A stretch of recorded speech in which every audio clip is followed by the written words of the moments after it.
Got him saddled. Everything checks out good. Now it's time to put whatever headgear that you're going to use. And of course, safety in the feed yard is a big concern. And having control of your horse is real important. So having the appropriate bit for your skill level and your horse's skill level is a big thing. Whenever I go to a feed yard and I don't know what I'm going to be riding, I ride a different horse every day, I always take a snaffle bit. With my knowledge and my experience, I feel like I can ride any horse with a snaffle bit and be safe and get my job done. Now I've got him saddled. Now before I move him, I'm gonna be real aware. I'm gonna watch him and just see how he moves when I move him out here. Good, now square him up and get him ready. And this is just a spot for me to know if my horse is ready to ride and saddle and get the bridle on. So here, these rope halters are real popular, they're real good. Now, I don't want him to get loose here, so I'll just tie this around his neck. Now, I wouldn't have to do this, but it would be very embarrassing to have him run down this alley. So I'll just go ahead and tie this, leave it over my arm.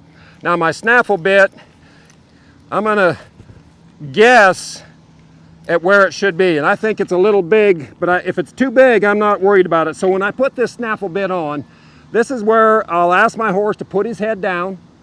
I'll get this snaffle bit, the headstall out of his eye. I'll roll it up and I'm just gonna pick up with my right hand and put the bit in with my left hand. I guide with my left hand, I pick up with the right. Switch hands, right ear forward, left ear forward. I'll slip that snaffle bit on. Now I'm gonna let it down one hole. That's my preferences with a snaffle bit, is I don't want any wrinkles. With a bridle or a shank bit, I might want one small wrinkle, but this way, I'll just have one. Now I like to have, for safety's sake, I like a brow band headstall with a throat latch.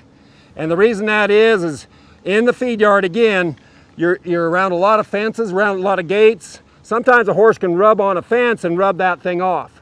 So if I have this throat latch and I have it tight enough, he can't rub that bridle off, and it keeps the safety even better. So I'll go ahead and, now I'm riding with closed reins. And some places, this could be dangerous. I have to be very aware if an animal gets his head in there while I'm loading cattle out of a box or doing something horseback and I'm in tight quarters, an animal could run his head in there and hit my horse, and it could cause a big wreck. So split reins, a lot of times split reins might be safer than this. But I'll just be aware of that and be very careful. And then I tuck this get down part in my belt and I carry it on with me. And that's a safety concern as well. If your horse goes down, you're kind of tied onto him. So a lot of times if you have a get down rope or something, a lead rope or riding with a halter, instead of tucking your belt, you can also take and tie it on your saddle strings right here.